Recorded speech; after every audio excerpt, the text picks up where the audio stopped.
एक बार एक बिल्ली थी। वो बहुत ही चालाक और चौकस थी और उसकी इसी चालाकी और चौकसी को देखकर चूहे भी सावधान हो गए थे और अब चूहे बिल्ली के हाथ नहीं आ रहे थे। एक समय ऐसा आया कि बिल्ली भूख के मारे तड़पने लगी। एक भी चूहा उसके हाथ नहीं आता था, क्योंकि वो उसकी आहट सुनते ही तेजी से अपने बिल में छुप जाते थे। भूख से बचने के लिए बिल्ली योजना बनाने लगी।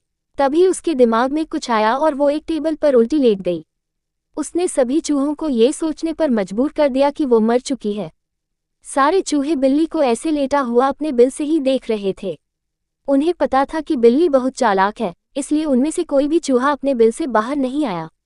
लेकिन बिल्ली भी हार मानने वालों में से नहीं थी। वो बहुत देर तक उसी टेबल पर उल्टी लेटी रही। धीरे धीरे चूहों को लगने लगा कि बिल्ली मर चुकी है। वो जश्न मनाते हुए अपने बिल से निकलने लगे। चूहे जैसे ही बिल्ली की टेबल के पास पहुंचे, उसने उछलकर 2 चूहे पकड़ लिए। इस तरह बिल्ली ने इस बार तो अपने पेट को भर लिया, लेकिन चूहे अब और भी ज्यादा सतर्क हो गए। 2 चूहे खाने के बाद बिल्ली दोबारा भूख से तड़पने लगी, क्योंकि चूहे अब बिल्कुल भी लापरवाही नहीं बरतना चाहते थे। इस बार पेट भरने के लिए एक बार फिर बिल्ली को योजना बनानी थी। लेकिन इस बार छोटी योजना काम नहीं आने वाली थी, इसलिए बिल्ली ने अब खुद को पूरे आटे से ढक लिया।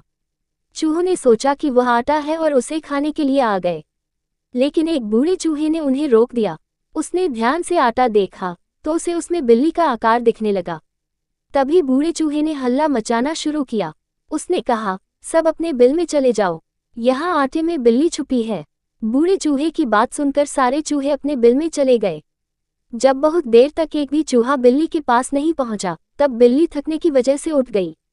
इस तरह बूढ़े चूहे ने अपने अनुभव से सारे चूहों की जान बचा ली।